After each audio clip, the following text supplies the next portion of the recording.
Hello and welcome to the Bentley channel. I'm Shmee150 and you join me today here at the Goodwood Festival of Speed to go for a tour at the Bentley Muller stand. We're here in the supercar paddock. The rain is coming down, but that's not going to stop the fun. There are the three different legs of Muller, each demonstrated on the stand this year. We're talking classic with the Speed 6 Car Zero continuation series. We're then going to talk coach built, where we've got Batteur, the ultimate modern interpretation of Muller. And we have collection with the Flying Spur Hybrid demonstrating the extent of options and bespoke configuration available with Muller. So let's head straight on over and go take a look. Welcome to the stand. Let's begin right here.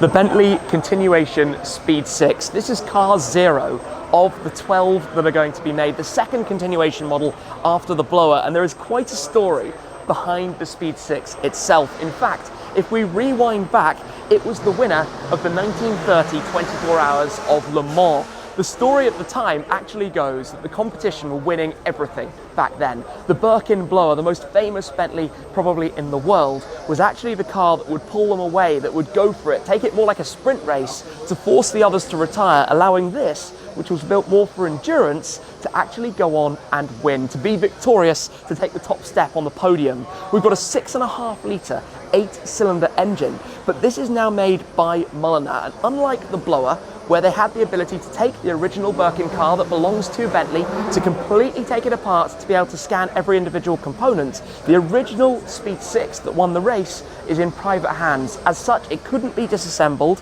They had to scan it from the exterior to try and use their heritage knowledge and information to work on creating the car that we see here. And what's interesting as we walk around it is that it's so true to the original car in every possible way. One thing that I find quite fun about the races back then is that if your car had a soft top roof that would normally be folded away, you actually had to begin at Le Mans with it up. So before you could start driving, you had to take the roof down. That means initially this was able to get away before being overtaken by the others, before then sneakily obviously making it towards the end.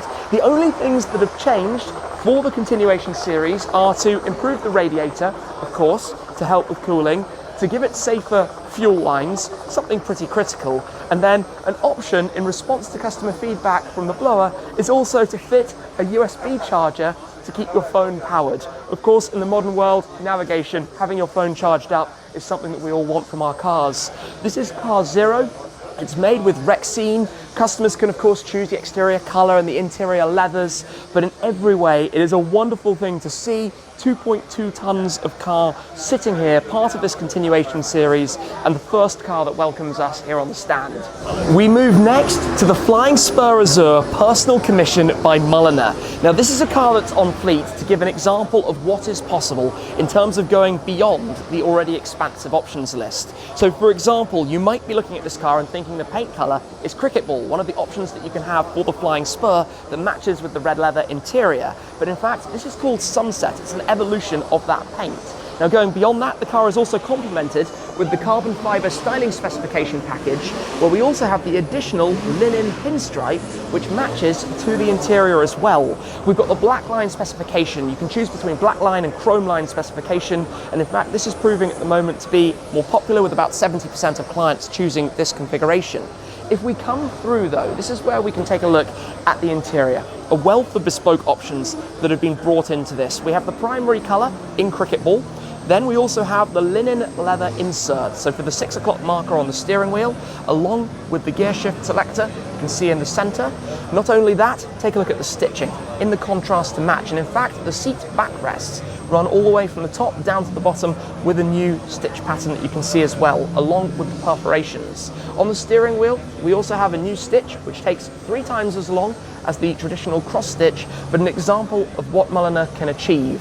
The veneers and the inlays on the dashboard and also on the door cards are a red stone veneer, red terra stone veneer, which is actually even lighter than having a wood veneer, giving a contrast against the leather that you have on the inside.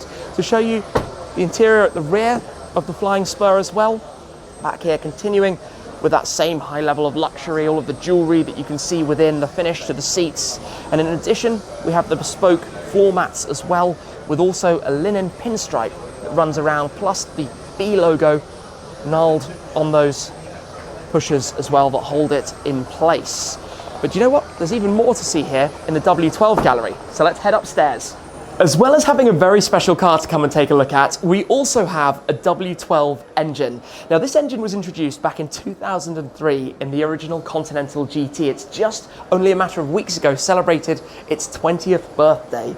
Since its introduction, of course, power has grown, but on display here we have a few of the different components that you can see that are part of this. A power plant that really has been quite iconic in its time, but the most powerful derivative of this is in fact found in the car right here, the batteur, an example of coach building by Muller, back to the roots of Muller and what they were all about. This is the second coach-built model after Baccarat. This is limited to only 18 cars, and in fact, the two Car Zero factory cars are actually here on display at the Goodwood Festival of Speed. The marketing car right behind me, Car Zero marketing car in purple sector, and also the engineering car is over in the paddock doing runs as part of the supercar display here up the famous hill climb.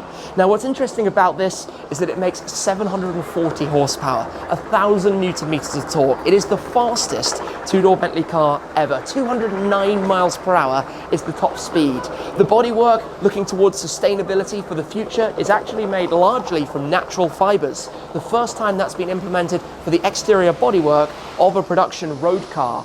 There are some fantastic details inside, for example, the 3D printed 18-karat gold toggles that are used for the organ stops, also for the other glassware, the charisma inside and other details. But Batteur is really an example of taking things even further with Muller. A coach-built vehicle, introducing new design ideas as well. The endless power line that runs from the front all the way through along the doors of the cars, really giving us a new design language, perhaps a look towards the future as well in this particular model that's here up top for all to see as they head past the stand.